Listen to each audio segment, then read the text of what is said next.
হুগলি জেলার দাদপুর পুইনানে বিশ্ব ইজতেমা 2026, তাবলিগ জামাত এবং কিছু কথা। এই হলো আজকের নিউজ নির্ভীকের বিশেষ প্রতিবেদন, মানে ইজতেমাকে নিয়ে দ্বিতীয় প্রতিবেদন উপস্থাপন করছি আমি জাকির হোসেন শেখ। পশ্চিমবঙ্গের হুগলি জেলার দাদপুর পুইনানে এবছর জানুয়ারির 2, 3, 4 এবং 5 তারিখে বিশ্ব ইজতেমা অনুষ্ঠিত হয়েছে, শেষ হয়েছে। 4 দিনের এই ঐতিহাসিক বিশ্ব ইজতেমায় কয়েক কোটি মানুষের সমাবেশ ঘটেছে। তো অনেকে বলছেন বিশ্ব ইজতেমা নিয়ে একটা বিশেষ প্রতিবেদন করুন, কিন্তু আমরা তো এর আগেও একটা প্রতিবেদন করেছি। নিউজ নির্ভীক একটা ভিডিও প্রতিবেদনের মাধ্যমে বিশ্ব ইজতেমা নিয়ে সংক্ষিপ্ত প্রতিবেদন তুলে ধরেছে ইতিমধ্যেই। আজকের প্রতিবেদনটা একটু বিস্তারিতভাবে করার চেষ্টা হচ্ছে, একদম শেষ অবধি আপনারা দয়া করে দেখুন। বিশ্ব ইজতেমা হলো তাবলিগ জামাতের বার্ষিক আন্তর্জাতিক একটা সমাবেশ। বার্ষিক মানে নির্দিষ্ট কয়েক বছর ছাড়া। অনেকেই বলে থাকেন যে এটা হজের পর বিশ্বের দ্বিতীয় বৃহত্তম মুসলিম সমাবেশ হিসাবে পরিচিত।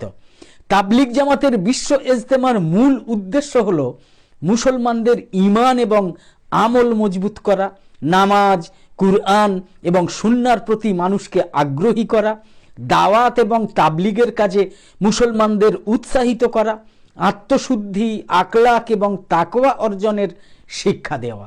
বিশ্ব ইজতেমায় রাজনীতি বা দলীয় কোনো আলোচনা থাকেই না। পুরো ইজতেমা জুড়ে থাকে শুধু আচার সর্বস্ব, দ্বীনি বয়ান, দোয়া এবং ইবাদত। সেই মতোই হুগলির দাদপুর পুইনানে 4 দিনের বিশ্ব ইজতেমা ক্ষেত্র বিভিন্ন দেশ এবং ভাষার মুসলমানদের মিলন মেলায় পরিণত হয়েছিল। 5ই জানুয়ারি সোমবার একসাথে কয়েক কোটি মুসলমানের আখেরি মোনাজাত শেষে আনুষ্ঠানিকভাবে শেষ হয়েছে বিশ্ব ইজতেমা। তাবলিগ জামাতের এই বিশ্ব ইজতেমা মানুষের জীবনে গুরুত্বপূর্ণ ইতিবাচক কিছু পরিবর্তন আনে বলে মনে করা হয়।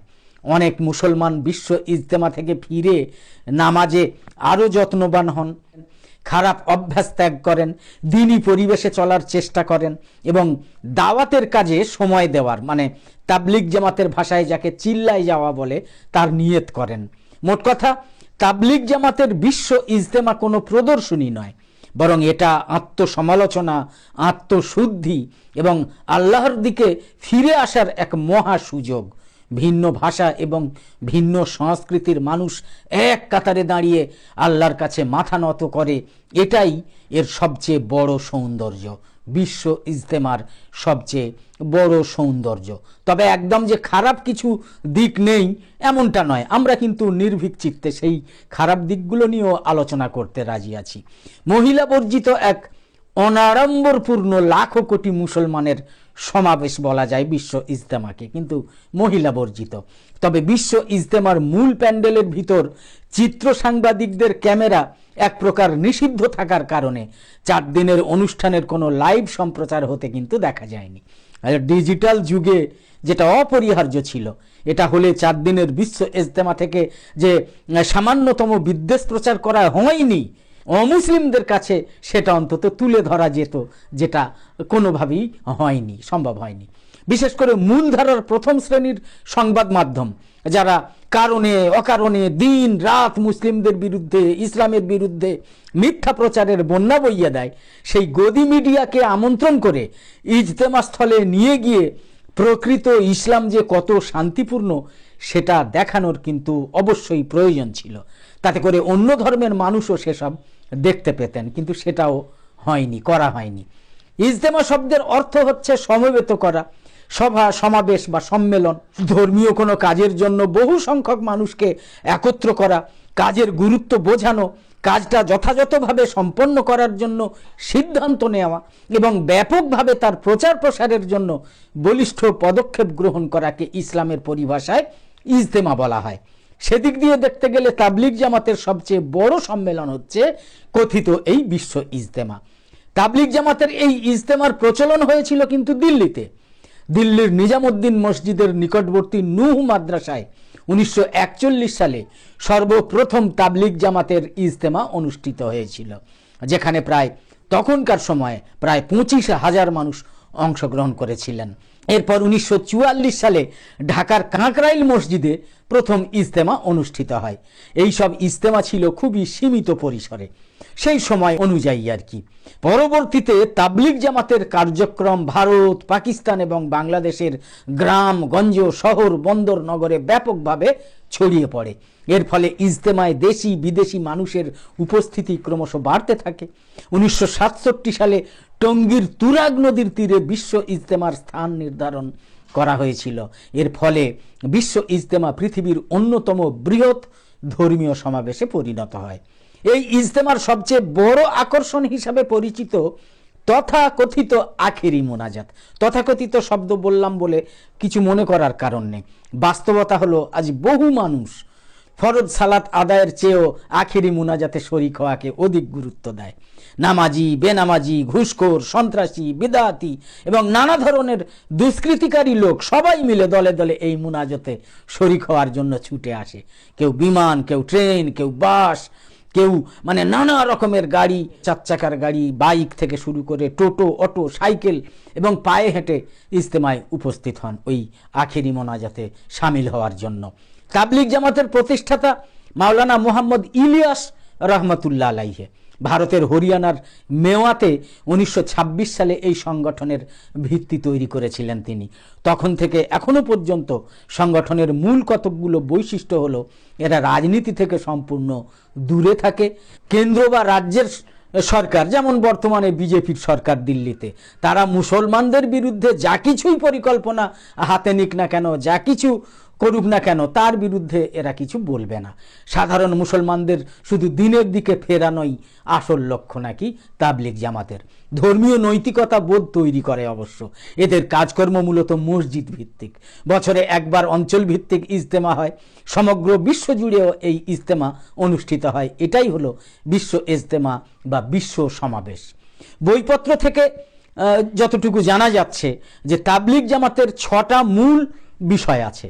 এক হচ্ছে কালেমা, এরা 6টা যে বিষয়ের উপরে নজর দেয়। কালেমা ঈমান। 2 হচ্ছে নামাজ কায়েম। 3 হচ্ছে ইলম এবং জিকর।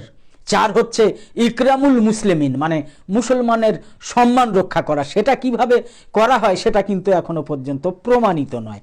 5 হচ্ছে ইখলাসের নিয়ত। আর 6 হচ্ছে দাওয়াত এবং তাবলিগ, দিনের তাবলিগ।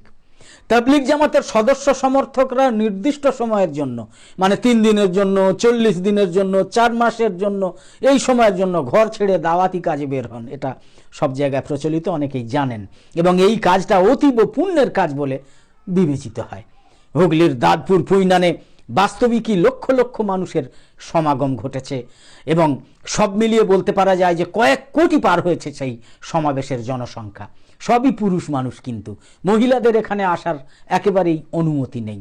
কেন্দ্র বা রাজ্য কোনো সরকারের কোনো সমালোচনাও ছিল না, তাই কোনো ঝুট ঝামেলাও হয়নি, কোনো ঝগড়া অশান্তি হয়নি, হইচই চেঁচামেচিও ছিল না।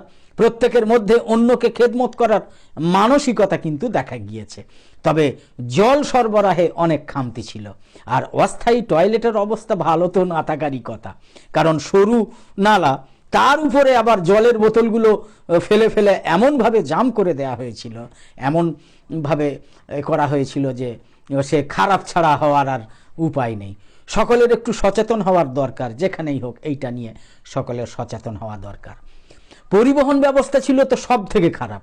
5-6 এমনকি 7-8 কিলোমিটারের দূর থেকে গাড়ি আটকে দেওয়া হয়েছে।